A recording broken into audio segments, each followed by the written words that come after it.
Good evening, everyone, and welcome to Peace Talks, a talk show dedicated to improving your strategies for communication. My name is Arden Leigh. I am your host for the evening, and I am so pleased to welcome our guest, Tas DeVille, who is a performance artist, an activist, and a mental health care practitioner. And thank you so much for being on the show tonight. Of course, I'm so happy to be here. So we have a pretty interesting story about how we met, actually, that I thought would be pretty fun to start off with. All right. Why don't you, since you're the guest, why don't you tell your version of the events? Okay, so a few months ago, it was actually on election night, I was invited for the first time to attend Cloak and Dagger, of which Arden is a member. And I went, and I wasn't sure if I was going to go or not as the trajectory of the day went on, because it was depressing news to me. I'm South Asian Muslim American, and I'm from the New York metro area. So having such a staunch Republican coming into potentially into power, at the time it was potentially, was really jarring as something happening in my reality. And I wasn't sure if I was going to go, but I decided, you know what? I would rather be around people than not. And I've heard that the music is great and that there's great people. And so I went with our mutual friend, Ashley. Hi, Ashley. And as we were there, the election started getting called for sure for Trump. And it was a really bizarre night. It was both beautiful and horrifying at the same time. And I felt really lucky to be in a place with a lot of amazing people who I had met before, people who I was meeting for the first time who were really amazing, with amazing music playing. And so Ashley took me to the back of the club, and there was this beautiful woman sitting in the corner with a huge pair of like rusty vintage scissors, and she took my hand and she told me a fortune and tied a string around my wrist. And that's how we met. Yep. That was it. Yeah, I was doing some performance art at Cloak, and Cloak and Dagger, for anyone who is out there who's curious, it was voted last year. It was voted LA's top members only party. So it is a membership club. It's a weekly party that happens on Tuesday nights, and everyone has to wear black. So it's very artistic and performance-y. And I thought it was so, in a weird way, prescient that you and I met in a forum where there was performance art happening on an evening that was so politically charged. Right. And for you and I to sit there just having met, just holding each other's hands was a moment that I'm not gonna ever forget as long as I live. Yeah. It was one of those like, what were you doing on the night when? Exactly. You know, it's that thing that you always remember. And you and I were also both, although we didn't know each other at the time, you and I were also both living in New York during 9/11. Right. And so that experience had to be pretty wild and out there for you as well. Yeah, right? so I grew up in Southern Connecticut. It's like a 45-minute train ride off of Metro North into Grand Central. A lot of people from my area commute. And I was in high school at the time. I was a junior in high school, and I remember I was walking through the halls of the high school, and I heard someone say something about a plane crashing into the Twin Towers, and I just assumed it was, I don't know why, but I was like, oh, that sounds like it's the new Spider-Man movie that's coming out that I'm excited about. And I didn't give it a second thought. I just figured it must be a movie. And then and that was early in the morning, and then in my next period class, I heard some mutterings like this might actually be happening. And then I started to get worried. And at the time, we weren't allowed to have cell phones in school. This was like, the early 2000s, yeah, there were like barely cell phones there at that time anyway. Exactly. Yeah. It was like maybe those tiny Nokias with the little like that kind of basically look like a Tamagotchi. Yeah, and like you can throw it on the ground and like nothing will happen. It'll just like bounce right back up. Play Snake. So I and my father at the time was working in New York City. So I started to freak out when I realized, no, this is real. And at that time, the second tower hadn't fallen yet. And so I started trying to get through to my dad. It was already too late. The The cell towers were overwhelmed. There was no way to reach anybody via cell phone at that time in that 50-mile radius, 100-mile radius. And so, they didn't dismiss school early. We just stayed, and the second half of class was literally just people on their cell phones trying to reach their parents, me included, and watching the footage and the news. And we didn't hear from my dad until the evening, and he actually had been called away from New York City that day for his work to one of the factories that he helped to manage. My father is a quality assurance director, and he'd been called to Pennsylvania, so he was there that day, and we didn't know. There was no way to know, and he couldn't communicate with us because there was no smartphones then. He couldn't email us. He was already en route, and that was the main thing: is my father okay? And then is the rest of my friends, are their fathers okay? And their mothers and their family who work in the city. And that was the first 72 hours. And then we started hearing about the hate crimes that were being committed against any people thought were Muslim, including people who are just look dark-skinned and of Middle Eastern or South Asian descent. A lot of Sikh taxi drivers and convenience store workers were attacked, and they're a completely different religion. Yeah, people and completely different ethnicity too. Exactly. They weren't even from that part of the world. Exactly. And so that's when we started realizing that we needed to protect ourselves as a family. And literally, my father went out and he got American flag stickers for all of us. We put a flag outside the house. My parents are very proud American citizens, and I had always been raised, and my younger brother had always been raised to be grateful to be an American, and that it was a privilege to be an American, and that something we should be proud of, but that our original heritage as South Asian people and as Muslim people was also very important. And so, here I am, like a teenager, literally 16 years old, thrown into this crisis of identity when I'm already struggling with just being a teenager to begin with. Of course, yeah. And then really, I dealt with racism my whole life and discrimination, but it came into stark relief at that point. There was no way I could ignore it.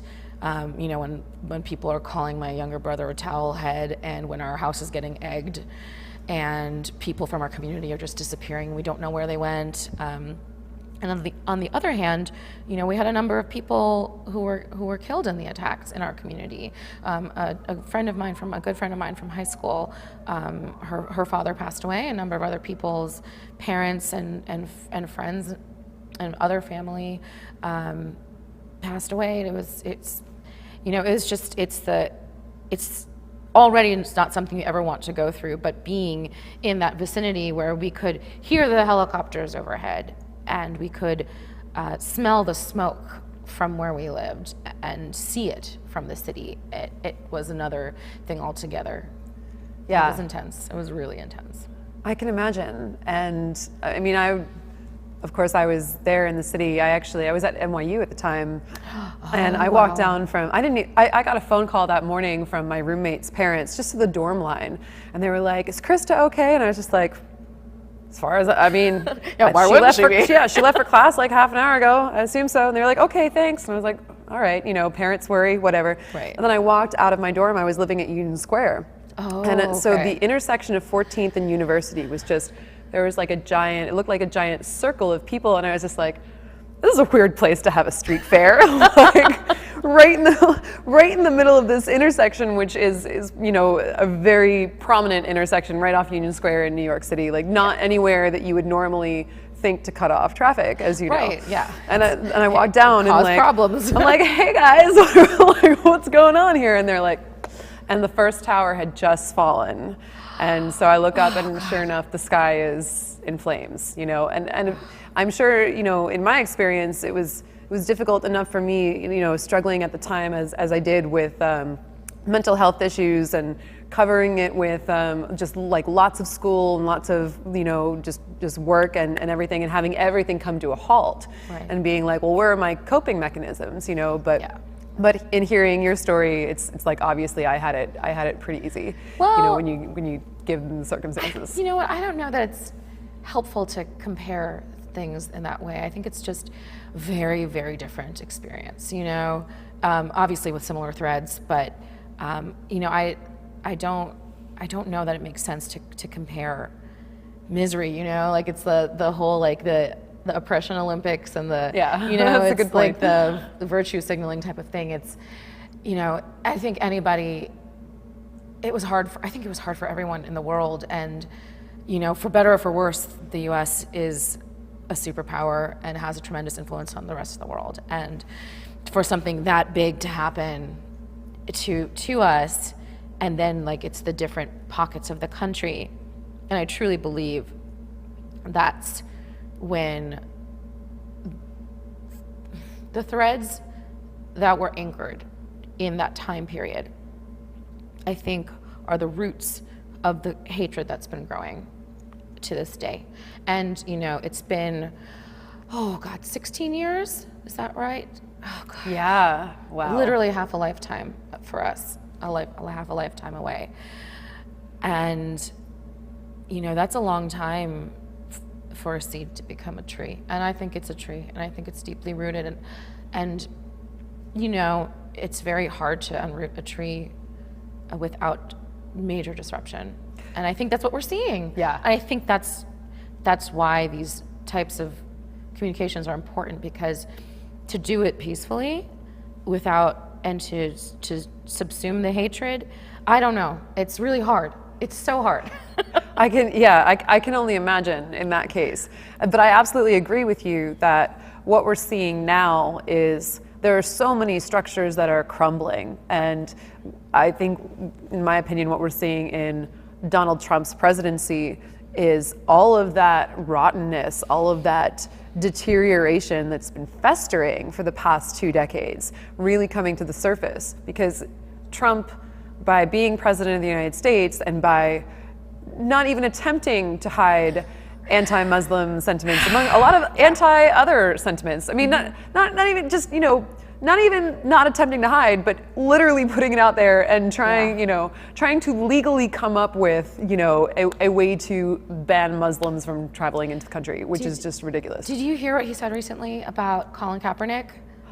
That he called him an SOB? That one I know. He did that, and then, but, you know, recently he said, you know, that neo-Nazis and white supremacists are like, you know, they're good people. They're just down very fine people on both sides. They're very fine people, but, you know, we have this young man taking a stand, and he's the one who's referring to with swear words. Yeah. You know, it's just, oh God, it's a lot. And you know what was really interesting too is that someone, I read this on Twitter the other day, I wish I could remember who to credit it to, but someone actually went and made a tweet thread going through the flag code, like the US, like all the chapters of, and being like, here's all the ways that we violate the flag already. You're not allowed to have the flag lie flat. What do we do on football fields when they carry the giant flag? Obviously, it's flat, and you're not allowed to have it on any part of a uniform.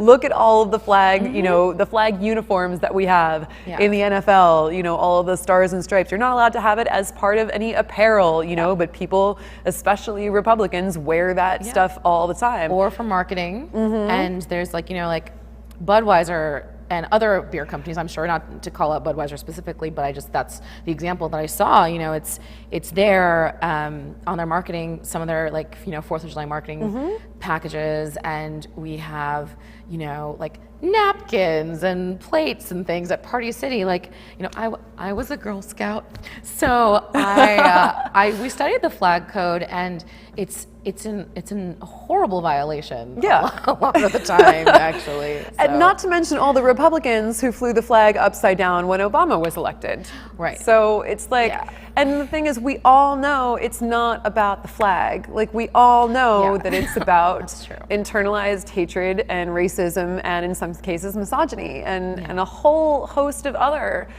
hate-based behaviors. And it's so frustrating because I feel like we can point at that all day long and say, this is it, and this is what's going on, and these are hate crimes, and those were not very fine people, or if they were horribly misguided, you know, which, you know, I'm willing to allow that, like, you know, I don't know, I'm willing to like believe in the good nature of the human soul and say that those people can maybe redeem themselves one day, but I'm certainly not going to say that their actions are any good at all. Like, that's not going to be the rhetoric I use.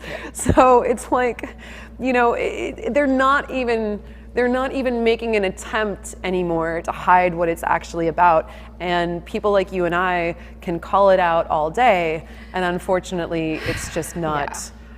I'm at the point where I'm like, what do we do now? Like, people are writing think pieces. There are journalists who are calling out all of this behavior. You know, all of my Twitter and Facebook feeds are talking about how ridiculous this is, but nothing stops it. And no matter how bad it gets, so far nothing has been able to stop it. And I'm like, I'm at a loss. What do we do? So here's the thing, I think, and it's hard for me to say this because I do believe there's a time to take action. My family is immigrants from Bangladesh, which is a country that had a revolution, and my parents fought in the revolution. My dad's a veteran from that independence war, and my mother is a survivor of that war. It's a war where guerrilla tactics were used, and, you know, rape was used as a tool of war, and a lot of other awful things. And the U.S. at the time turned their back to Bangladesh because of Cold War tensions. And, you know, so my family has been through that already, and through genocide and surviving genocide and all that. And so I do believe that there's a time and a place where war tactics are needed. But I absolutely also believe that there's still a lot we can do to work through things in a more peaceful manner. And I think that also peaceful does not mean necessarily saccharine or sugar-coated or anything weak necessarily. And I think a lot of times people conflate the two, that for whatever reason, being peaceful is equivalent to being cowardly or not strong or anything like that. I in fact think it takes a lot of strength to sit down and listen and work through viewpoints that don't match your own. It's really hard. And I went through a period of time, you know, my first experience with racism was when I was 2.5, when I was in preschool, with a little boy who didn't want to play blocks with me, and I asked him why, and he literally told me, because you're not white like us. Can you imagine? And that's taught. That's not something that's innate. Oh yeah. And I told my mom, I want to be, when I grow up, can I be white? And she was horrified, of course. Yeah. And she, you know, I started taking Indian dance classes and voice lessons and learning, you know, Arabic and Bengali and like my just, you know, other languages from my region to understand my culture a little bit better. But it was a struggle the whole time to be exposed to my culture with very little representation. Even to this day, there's very little South Asian representation in media in America. And you know, I went through a period of time where I was like, oh, you know, I'll just play, like, whatever, it's not that big of a deal, like I can be cool, like it's okay, you know, I'm whiter than you anyways, like I'm from Connecticut, it's gonna be fine. Where I totally, you know, like minimized the impact that systemic racism, systemic oppression had on my life.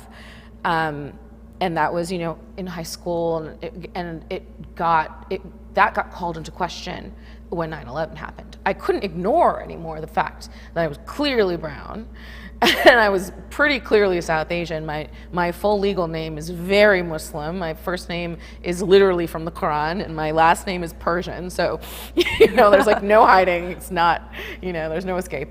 No escape from racism. It's true though. There is none. It's like a children's book.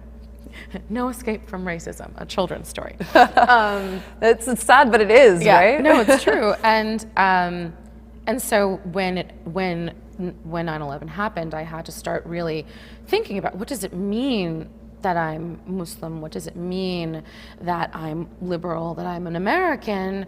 I don't really fit in America. I don't really fit in back home in the Indian subcontinent. I'm this blend of two cultures. And that's when I really started actively thinking about, how do I deal with this oppression? And what do I do with it? And it took me some time to like get out of the place where I was subverting everything on my own and playing into the system and all that. And I had to like kind of wake up and say like, no, like white supremacy is a thing and this is how it affects me. And that was a whole process throughout college. And then so in college I was pre-med, neuropsych and psychology double major, and I focused my studies on cultural phenomenology. Ultimately, I decided I don't want to be a doctor. It seems like it's really, really soul crushing actually to go through that training, and I just want to help people. That's what's really important to me, and facilitate growth. And so I decided to go down the path of mental health care, and I really wanted to focus on working with people to undo systemic oppression. So like working in social services agencies, and also doing direct service. And yeah, so it was through my classes, my coursework at Wesleyan University, which is where I went to college, and at NYU, which is where I did my master's of social work, which we were there at the same time, maybe? I was probably there a little before you. Yeah, because I was there for undergrad. So. Oh, right, yeah. So through that coursework is when I really started understanding what the impact of systemic oppression is, specifically racism and sexism, on my life, and I got so angry. I felt like the wool had been pulled over my eyes by society, and I really felt like I'd been brainwashed in some sort of, cult of the world, and I was coming out of it like Neo in the Matrix, and I was waking up and everything was upside down to like what I believed to be true, and I was so mad, and I started calling people out, not calling them out, calling them in. I didn't know how to call in. I started calling them out, and everything was fueled by my rage, and I was like, that's really messed up, and you shouldn't do that, and da da da. You know what? People don't listen when you're screaming at them, usually. Usually, when you're screaming at somebody, they get defensive, and that's a natural response. And that's not to say that people who are oppressed are not entitled to their anger, but it is also not going to lead to peaceful communication. I've had the same experience in calling out misogyny, and the same wake-up call, especially with the advent of the election and everything that's happened, because under Obama I felt like at least we were making progress, right. And then this happened, and it was just like, it was such a throwback. It was such a slap in the face to women and to people of color, and to so many, to basically everyone who's not a white dude. Straight white dude. Like pretty much, yeah, exactly. Everyone who's not a heterosexual, cisgendered white male, especially of a middle or upper class, but even the lower classes of straight white men tend to not see it as a slap in the face, because they'd still, Well, that's the folly of American politics, right? It's this idea that if you support the Republican agenda, the conservative agenda, and if you're only fiscally conservative, that, those laws that are in place to essentially keep the wealth concentrated amongst that, 1% of people, that if you work hard enough, if you pull yourself up by your bootstraps, that someday you will get there. Yeah, and exactly. That is the biggest lie of the American dream. Yeah, I believe. Precisely. What was that? And it was like, two elections ago, where we had Joe the plumber, being like, well, one day, if I make more than $250,000 a year at my plumbing business, then I won't want to pay that extra 3% in taxes. And it's like, you don't even have to pay. You don't even fit that bracket. Yeah. What are you doing? And that's just it's The American dream is intoxicating. It sounds so good. And, I mean, it enticed my parents enough. They came here. My dad's from a small village, and my mother is actually from quite a well-to-do family back in Bangladesh. But they came here to give me and my brother a better life. And who's to say? And they even though they were coming from a third world country, they were still fairly privileged. They'd been lucky enough to have access to education, and that's the vehicle that took them to America. It wasn't like many Asian immigrants. That is the model minority way. Not to say that we don't have other issues in this country when we come here, but it's hard. I really think I do feel like it's brainwashing. It's hard, and it's hard to let go of that. It is enticing.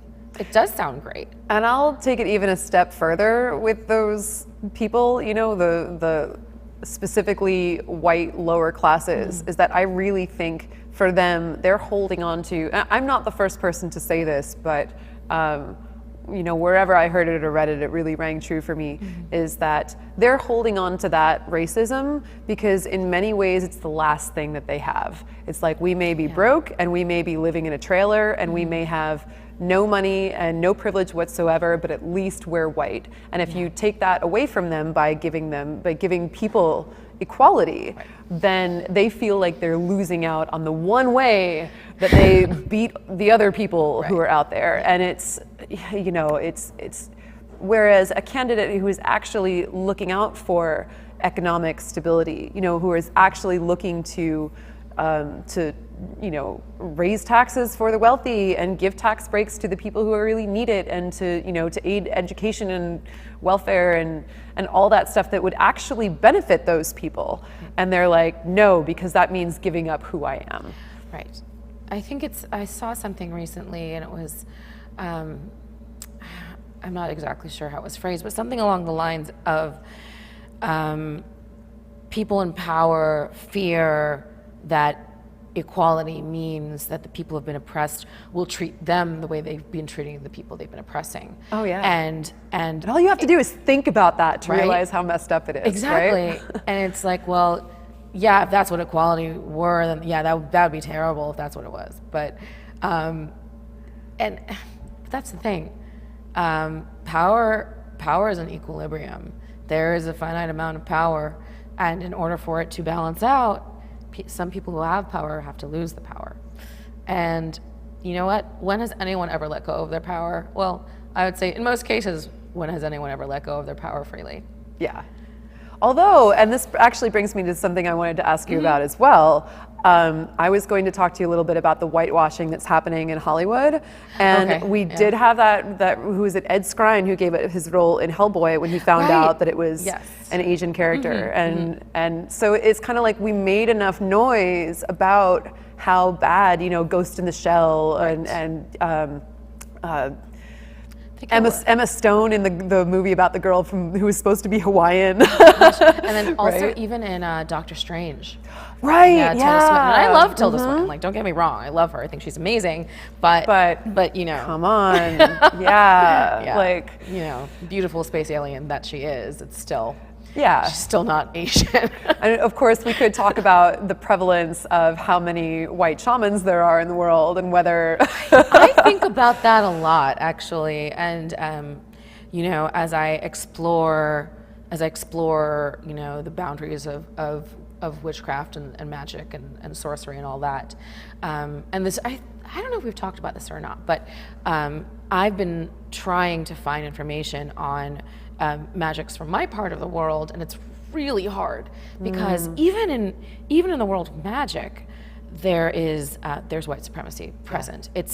Everything is everywhere. It's like and I'm sure I'm going to make some people upset, and I'm sorry, but Wicca is to magic what Christianity is to religion in America, and so many things are Wiccan based, and it's like, what, I'm actually secular, and I don't want to appropriate anybody's culture with my magic. So if you have these white voodoo practitioners and white shamans and people who are white who are strongly identifying with like with Ocean and that pantheon of deities.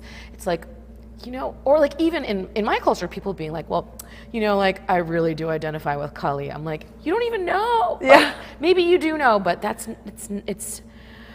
it will take a lot of education and exposure and invitation into the culture to make that okay. Yeah. You know? Yeah. To make it sharing.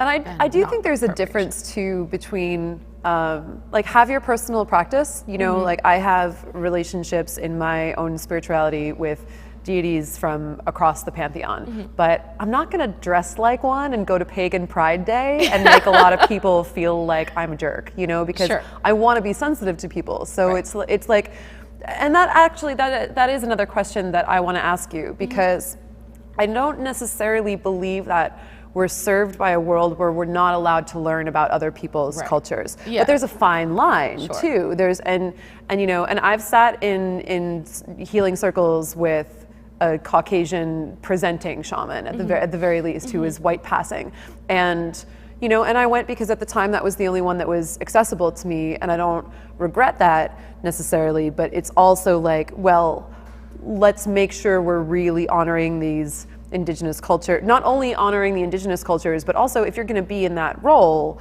to be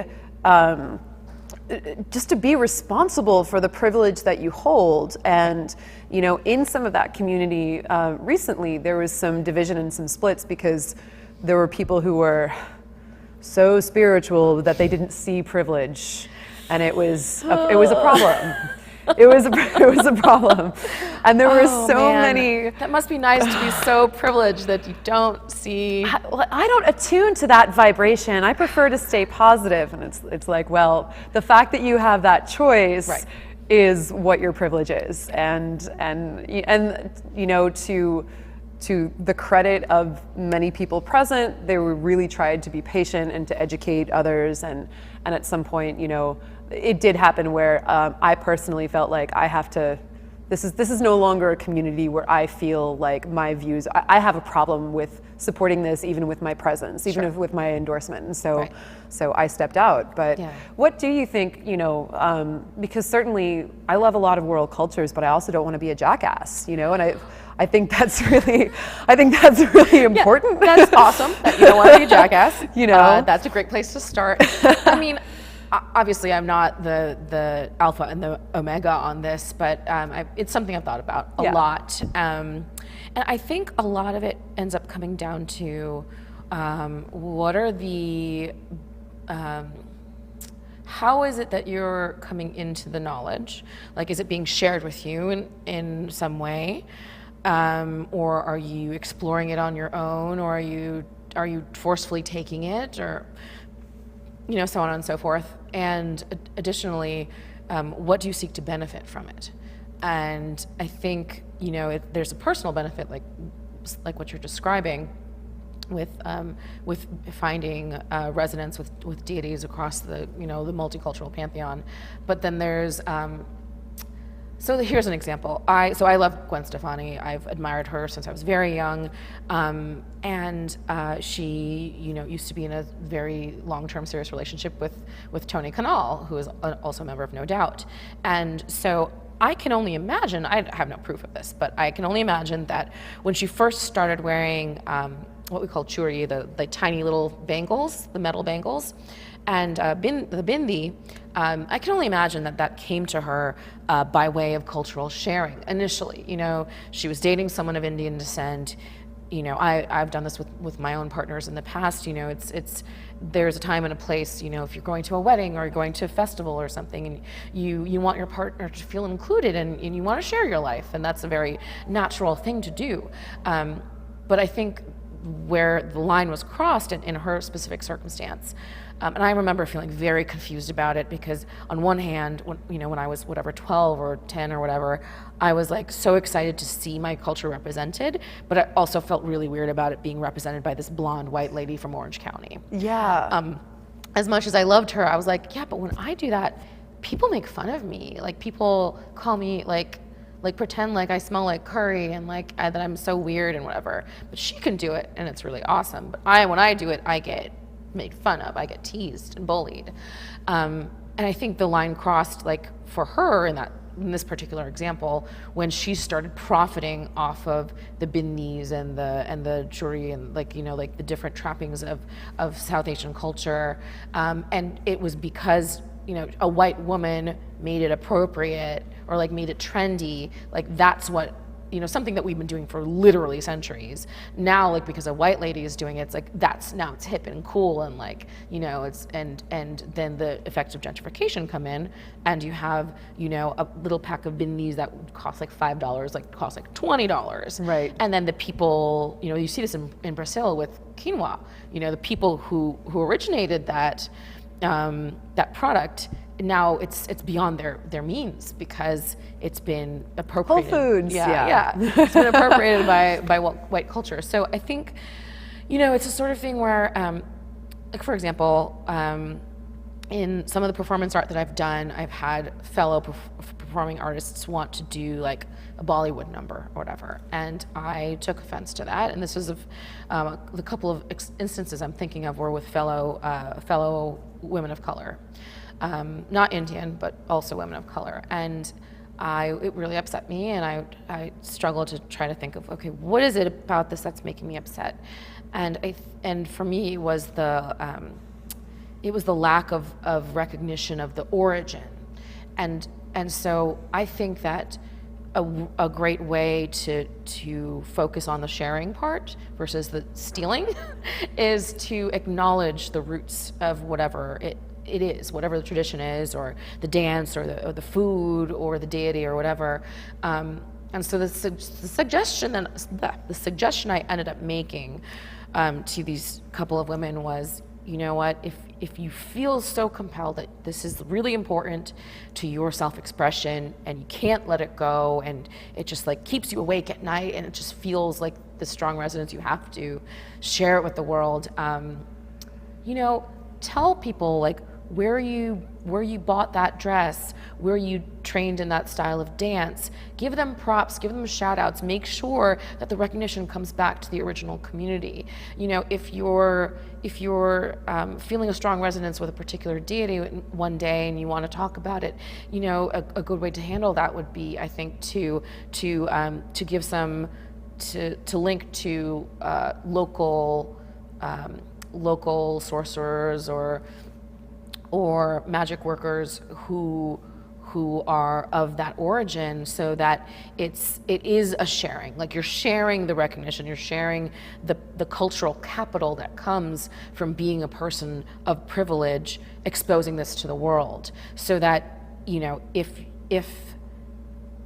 the work is being seen by other people of privilege, that they can follow the roots back and give the appropriate recognition and resources, in some cases money, in some cases, you know, social power, to the people who originated it. I think that's the best way I can think. I'm all about giving money to people who originate things, you know, even content online or whatever. And it's like, how can I support the people out there? That's why I love, you know, Patreon, or even just people who have their PayPal and their Twitter bio now. Like if I'm learning something from someone, you know, even if on some days it's just $5, just like, thanks, you know, I support you. Here's for whatever next project that you want to do, or buy yourself a cup of coffee or whatever. But I think that your story as well really also links to the importance of responsibility even within performance art. And you are, to my knowledge anyway, the first performance artist that we've had on this show, at least to talk about how performance art can be a form of activism. Sure. So I'd love to ask you kind of how you link those things together. So it's become something that's it's become more of a drive for me, honestly, since the election, and it's always been there. You know, I'm a plus size brown woman of Asian descent. Anytime I'm on a stage, by sheer force of will and just by my very entity, I'm making a political statement, because I'm bucking the trend of, you know, you have to be thin, you have to be white, you have to, you know, be of this heritage, you have to do this type of art to be significant. And so just by me being there, I'm saying, you know what? I'm a big lady, I'm brown, I'm Asian, I'm gonna do my thing. So that's like first thing, like the very like basic level. Just by being there, it's a political statement to begin with.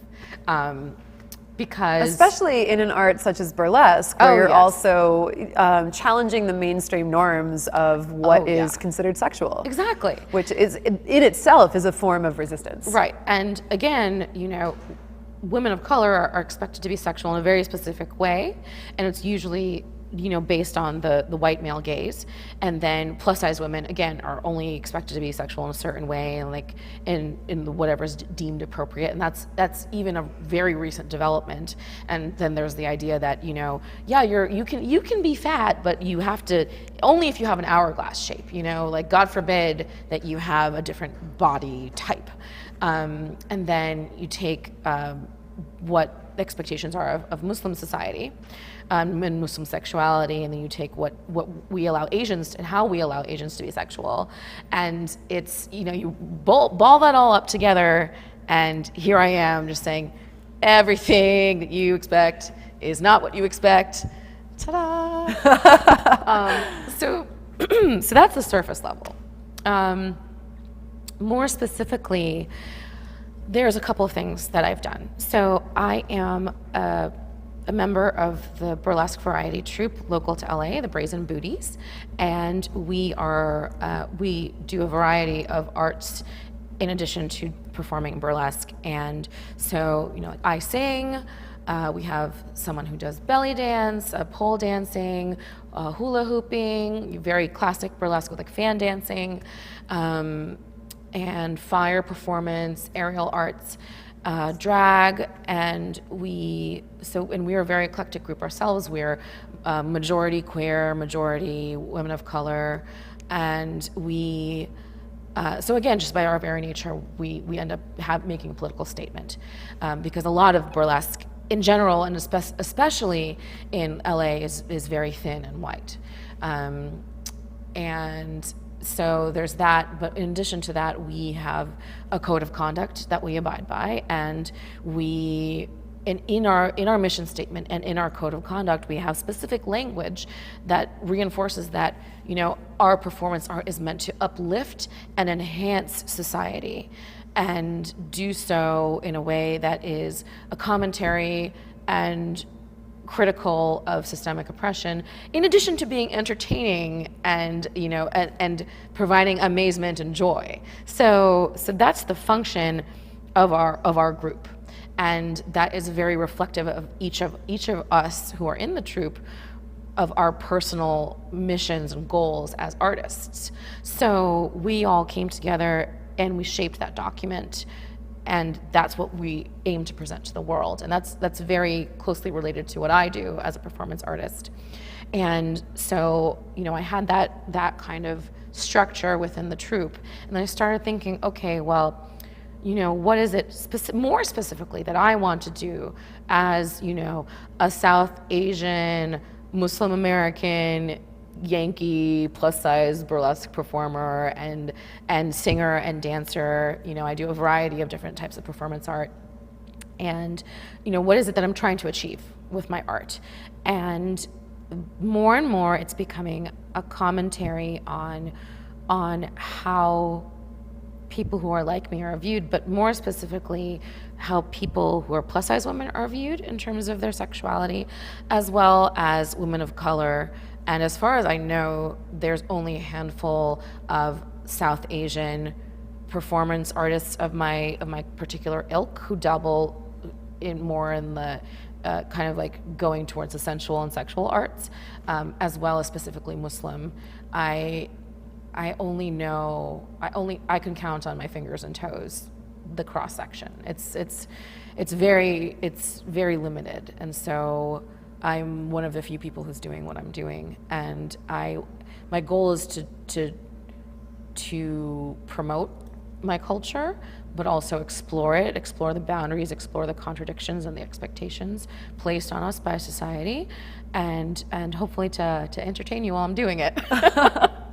So yeah, that was a very long-winded answer, but I think that's wonderful too, because it reminds me of that famous quote about when you make people laugh, you make people think, you know, and your specific form of entertainment may not be comedy, but you're still engaging people and you're making them, you're compelling them to watch you by your performance, and hopefully they also learn something as well along the way. Yeah, so I'm developing more acts that are deliberately political in nature, and it doesn't happen as much when I'm singing. My singing acts are a little bit more neutral, not by design, it's just the way it's been, but I did do at Cabaret Consensual, which is a show that my friend Bitsy LeBourbon runs, and it's a fundraiser for her nonprofit More Than No, which is about enthusiastic consent and healing from sexual assault. They're an amazing organization. I recommend checking them out. And in the cabaret, it's a standard cabaret show. It's a lot of queer and people of color performers in the show, which is how she curates it. And that's part of how she uses her privilege as a white woman to help be an activist, right? So I did a singing act for her show where I sang do you remember the Meredith Brooks song Bitch? Yeah. From like the 90s. So I sang that. Oh, I remember the 90s. Yeah. Yeah, I mean, I loved this song so much, and I was like, oh, she's saying bitch, and that's a bad word. But I've always loved that song, and like became like one of my karaoke staples. And I decided to do an act to it, and I end up doing a singing strip, which is often when I'm doing go-go dance or when I'm singing, I also end up stripping a little bit because I feel like it's a literal expression of my symbolic bearing of my soul. Like I'm like yes, it's my vulnerability is also my nudity or partial nudity. I often don't go all the way down to pasties and a G-string when I'm singing because it's hard to you have a microphone and you're trying to take there's a lot. You need some specific Velcro. Yeah. Snap tape, a lot of snap tape. Yeah. But I ended up doing this act where I sang the song and as I was singing I had little placards that I was holding that were like typical things that men say to women, like, you should smile more, you look so pretty if you smile, you should, like, don't you want to like cook dinner, like, can you make me a sandwich, like that sort of thing. And as I was singing I was just like ripping them up, and then I had like the dictionary definition of like what bitch means, and then like the reinterpretation of that. And so the song has a whole trajectory. So it's my art is definitely moving in that direction. And then also like politically speaking, I don't want to give too much away because if anyone wants to come see it, I don't want to give away the ending, but I have an act that's specifically about the contradiction society of Muslim sexuality. And so the act ends up going in a direction where almost every time I do this act, people are just like, they don't know how to react because it's like been so incredibly sexual and sensual, and then there's this reality that's thrown in the face of the audience, and they're just like, oh, okay, and now I'm gonna go think about this, like, and that's the thing, like making people think with your art, I think is the best way to use your art for activism, starting a dialogue and hopefully a peaceful and positive dialogue. I know that some people say anything goes in performance art, and you know what? I don't think that it's fair to go around hurting people with your art because you feel like it. I think that's a dick move. That's just me, but I'd rather I would agree with that. I'd rather not hurt people, I can't watch the Sacha Baron Cohen movies. And everyone loved Borat, everyone loved Bruno, and I tried, and I was like, I have too much empathy for the people who did not sign up to be in these situations. Like I was like, I have to turn it off. But his work is a very interesting take on that because he's a Jewish man, and he obviously the Jewish people have been through terrors and horrors, and I think his commentary is really fascinating. I do think that it can get a little dicey sometimes, and towing the line of propriety and the whole, like, you know, don't hurt people thing. But it is a really fascinating take on satire, I think. Oh yeah, absolutely. And I think his political commentary is really interesting. Yeah. I just, like, you know, seeing that scene in Bruno where they have like the hotel staff like bust in and they're like, the guy's like completely in bondage and the cops just don't know what they're doing. And I was just like, I can't watch this anymore. It's hard. And, you know, and I have background in the BDSM community, so I'm the last person to judge on like crazy sex practices. Sure, yeah, you know? Same. So, but at the same time, but again, it comes down to consent. And watching that movie, it's like no one in that. There was even the lawsuit from those guys who were, you know, and granted, like, I don't really feel a lot of pity for them. They were saying a lot of misogynist. I want to say it was misogyny, but it's been a while, so it could be racist as well. The guys but they were talking about RV, Pamela, right? like Pamela Anderson, when they they showed him. You know, he was like, oh, Pamela is my love or whatever, and they were showing him like, and they were like, oh no, she's a slut, like, you know, it was like screw her, like, or whatever, because he was acting that he felt so bad seeing her porn tape or whatever, and there was even a lawsuit, I think, from those men who were like, we may have signed a release form, but we didn't know it was, we thought this was like, you were really, you know, like we thought you were really this character, and that this was not like an actual funded movie that was going to end up in theaters across the nation. So again, it really comes down to consent, and that's what kind of bothered me about those, is that I don't know what they, informed consent, precisely. And watching them like run around naked during someone's wedding, you know, in that one scene or what, and I was just like, I don't know enough about how this was produced to feel comfortable watching it. And it's not even like I endorse this or I don't endorse it. It's just like, I just had to, I was like, I can't, I just can't watch it anymore. I mean, and that's, you know, it's like, I feel like, you know, why would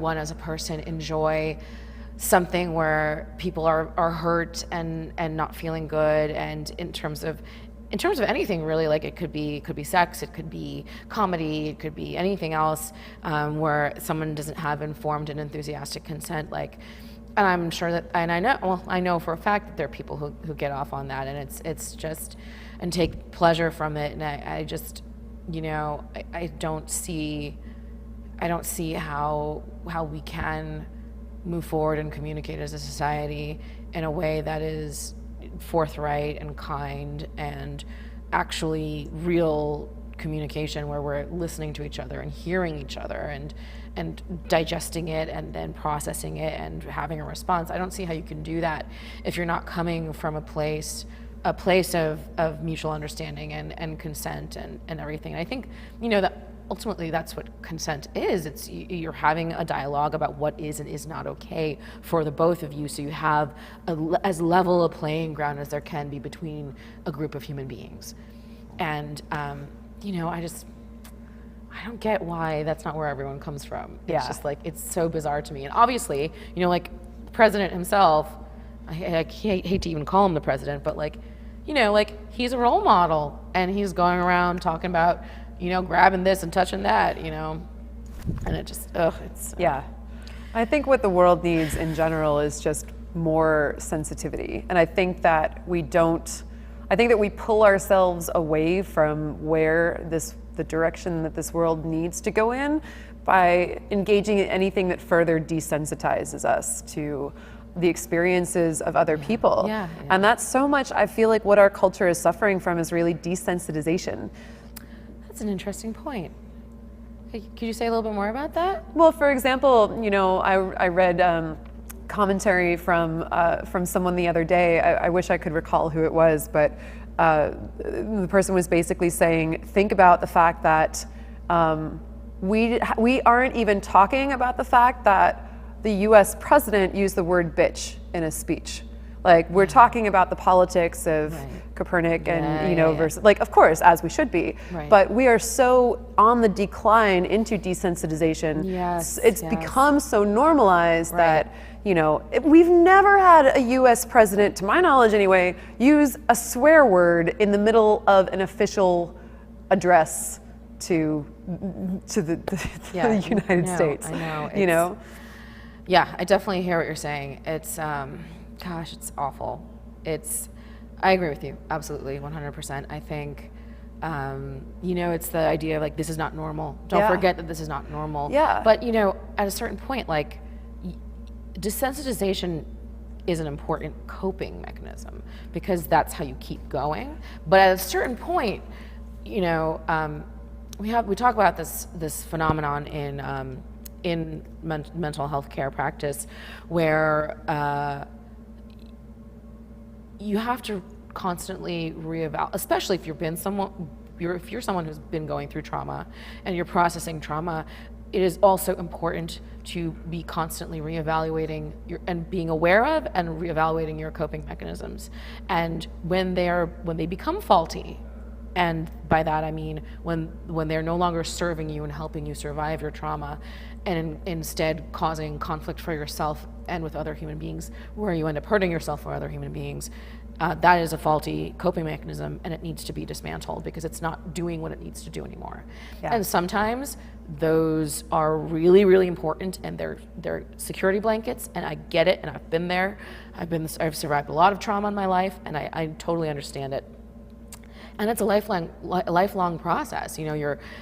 As survivors of trauma, our brains are actually wired completely differently, and so it's understanding that and working with it instead of against it, but also undoing these coping mechanisms when they no longer serve us. And I think that is, part of that is that desensitization. You have to resensitize yourself, and that is it can be so painful. And I think a lot of people shy away from that because it's natural. You don't necessarily want to lean into pain because we're human, and actually most living creatures like try to avoid pain, and I get it. So to consciously go into pain is a difficult choice to make, but.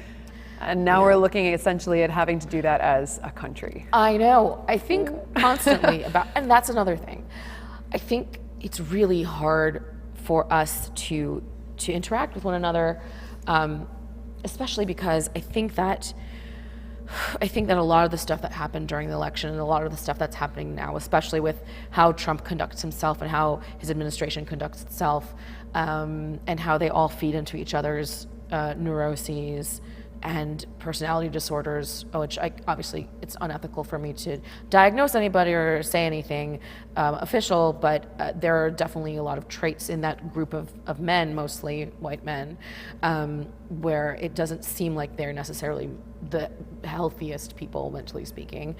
And that has an effect on the entire country when you have 50% of the country, or almost 50% of the country, because let's face it, most people who are women have been assaulted in one way or another, or traumatized severely in one way or another, and not to mention people who are not female identified who have also gone through that. So I think we're looking at about half the country, and you have this person and these people saying these things that are incredibly triggering.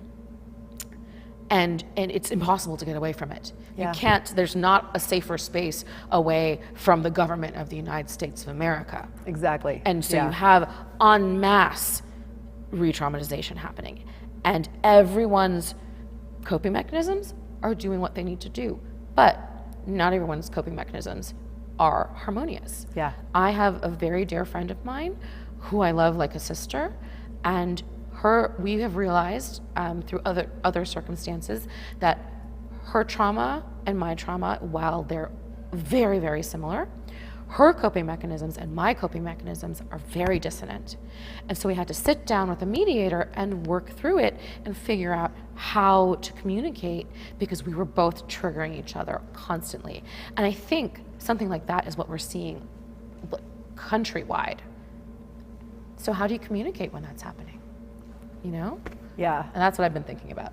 That's what keeps me up Those are at night. important things to think about. And I'm so glad that you were able to join us today. And I feel like we almost just scratched the surface. But I want to make sure that people know where they can find you and your work. So tell us where to find you. Okay, so you can find me on Facebook at tasdeville.com. So it's my website is tasdeville.com, and then my Facebook and Instagram and Twitter are all Tas DeVille, and that's TAS as in Sam, DEVILLE. Like the Tasmanian devil. Yes, my stage name is a pun based on an Australian animal. So yes, This is why we love you. I'm most active on Facebook and Instagram. Twitter is quiet these days. I'm trying to re-up the Twitter space, but it's not much going on there, to be honest. So yeah, I perform monthly with Babylon Cabaret, which is an old Hollywood style cabaret show that is at the Rockwell in Los Feliz. And that is a wonderful show and very diverse, run by some great people, Cat House Red and Misspent Youth. And you can also see me performing with my burlesque variety troupe, the Brazen Booties. And I perform all around LA. And so if you follow me on Facebook or on Instagram, you will find out more about where I'm performing next. Well, thank you so much for joining us tonight. It's been an absolute pleasure.